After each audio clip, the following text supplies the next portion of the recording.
তারাও দুর্নীতিমুক্ত দেশ গড়বেন। ভালো কথা, চ্যারিটি স্টার্টস ফ্রম হোম।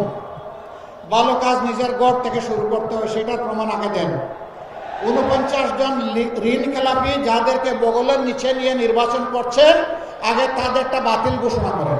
ভোটের দিকে কেউ যদি অন্যায়ভাবে হাত বাড়ায়, সেই হাত স্তব্ধ করে দিতে হবে।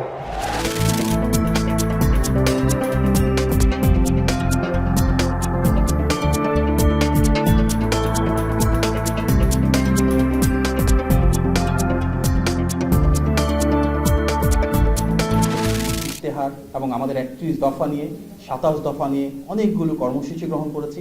তার আলোকে আমাদের ইশতেহার অনেকটাই প্রস্তুত। একটি পরিকল্পনা আছে, আগামী শুক্রবার আমরা হয়তো ইশতেহার ঘোষণা করতে পারি।